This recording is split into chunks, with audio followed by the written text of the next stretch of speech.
This is the Investor Connect podcast program. I'm Hall T. Martin. I'm the host of this show in which we interview angel investors, venture capital, family offices, private equity, and many other investors for early stage and growth companies.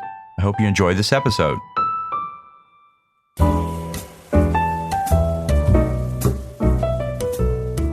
Hello, this is Hall Martin with Investor Connect. Today we're here with Isidoros Sideridis, CEO and co-founder of Pobuca. Pobuca offers a go-to-market platform for brands and retailers that helps them boost their customer experiences. With Pobuca, you can engage your customers and empower your people in sales, marketing, and customer service. Isidoros, thank you for joining us. Thank you, Hal. Nice meeting you. Nice meeting you as well. So tell us more about your background before co-founding Pobuca. What did you do before this? Yeah, actually, we started our business while being students back in 2000. We were 4 co-founders studying at the Technical University in Greece, and we loved IT, and we decided to start a company, just that, and conquer the world, dreams without actually having a business plan. Back then, in 2000, everything was web-related, and however, it turned out that CRM field was our expertise. We started winning projects in Greece, mostly in the CRM. So to answer directly your question, I have only worked for Pobuca and actually Ziben, which was our formerly name until 2016. For 16 years, we had been leaders with CRM in Greece. And in 2016, we took the leap to pivot our business model in order to scale globally. We moved our headquarters in London. And by investing $8 million, we became a software as a service company specialized in customer experience. And we do have our own software now, the Pobuca platform. And so what led you to start working in this space? We decided so because of our expertise in customer experience technology and CRM. And the fact that it was quite easy for us to package our experience in software, intellectual property. Moreover, CRM is the biggest software market, and there is lots of room to leverage AI, which is our technology expertise. And so what's your advice for people investing in this sector? What do you tell them to do before they write that check? Yeah. So I think that it's quite easy to monetize our value as entrepreneurs and companies with actual sales. My advice to potential investors is to invest to companies that are bootstrapped, that have already gained some customers and want to raise money to improve their product and further go to market.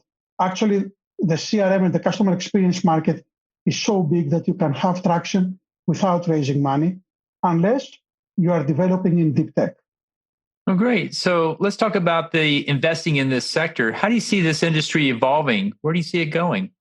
It's evolving fast, and it's mostly driven by the omni-channel customer experience that is a very, very hot topic because of the pandemic.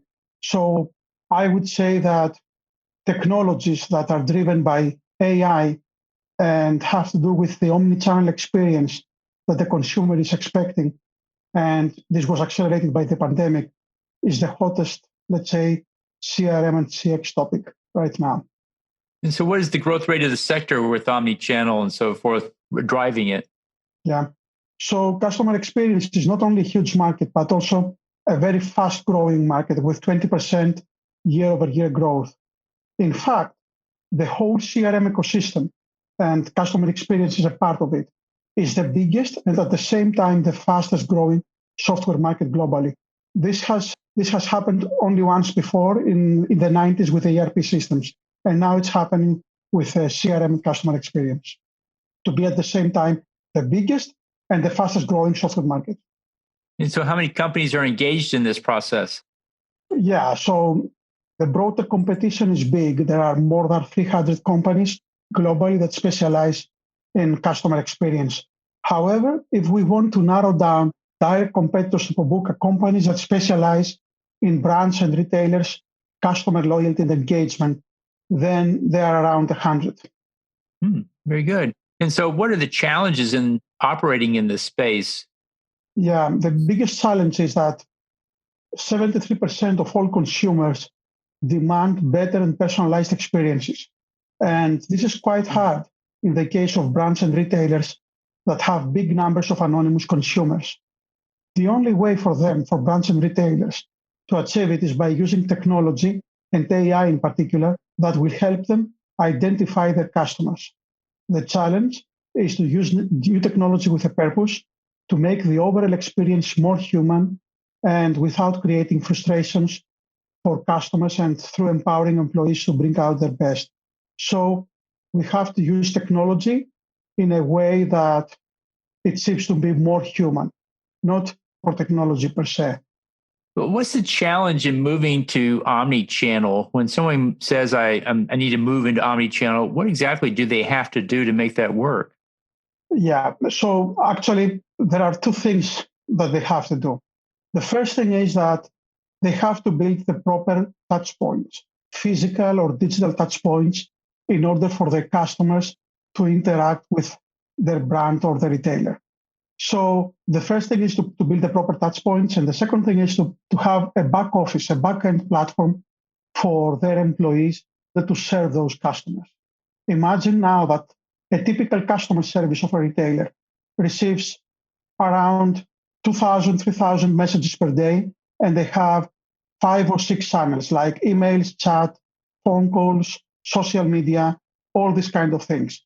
So they need to have a platform like Pobuca to integrate all these different touch points to one funnel, and with the help of AI to empower the customer service agents to offer proper customer service and experience towards their customers.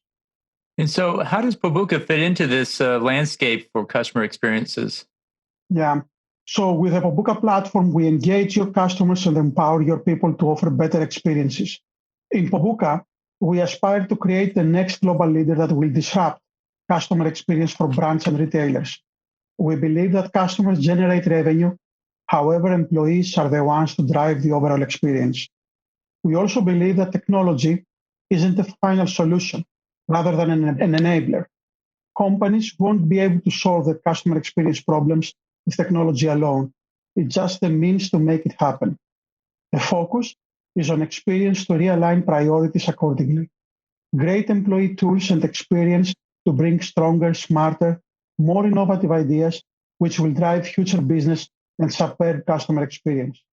Along this line, Pobuca platform offers two group of solutions: those that engage customers and help our clients to increase their revenues with campaigns, orders, loyalty systems, digital touchpoints for customer service, and solutions that empower their people in sales, marketing, and customer service with the proper business tools to increase their productivity and offer better experiences.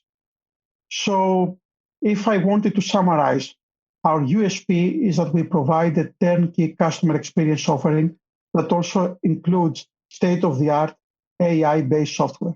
We offer design consulting, AI software and technical implementation, after-sales support, and marketing managed services that we can unlock through this real business value. So, yeah, this is where we stand. So, who is your ideal customer? What size company benefits the most from it? In Europe, I would say enterprise customers, but in the US, it's mid-market, actually. Companies that have 2 to 3,000 employees, brands and retailers with 2 to 3,000 employees. Good.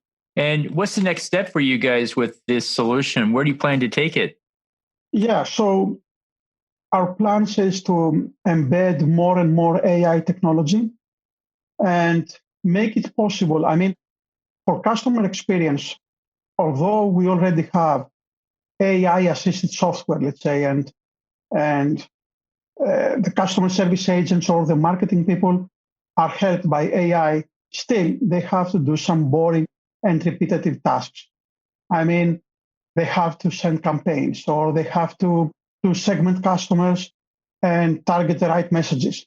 I strongly believe that in the next years, in the years to come, within the next 5 to 10 years, all these boring tasks will be, the boring repetitive tasks will be replaced by AI. And let me give you an example. For instance, let's say that you have a supermarket and Thanksgiving is coming.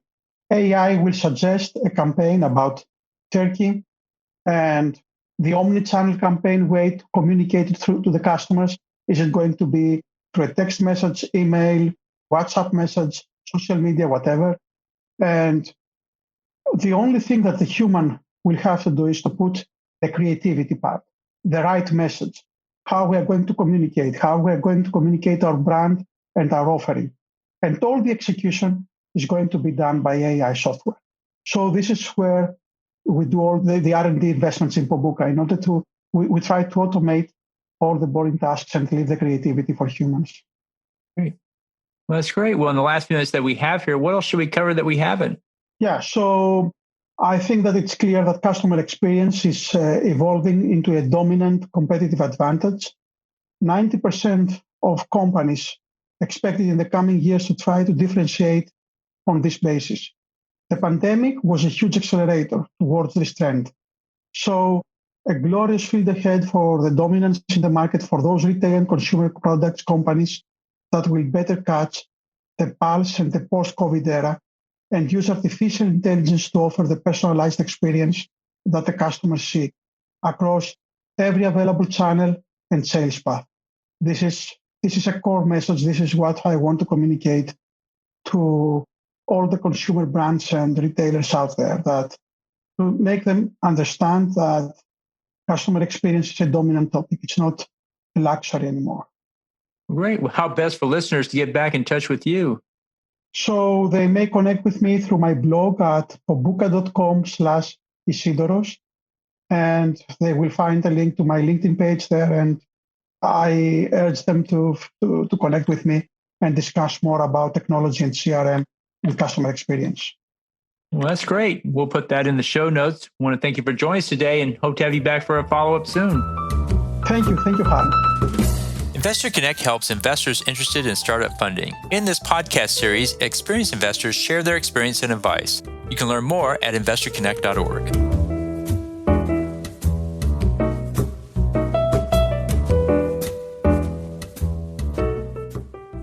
Paul T. Martin is the director of Investor Connect, which is a 501c3 nonprofit dedicated to the education of investors for early stage funding.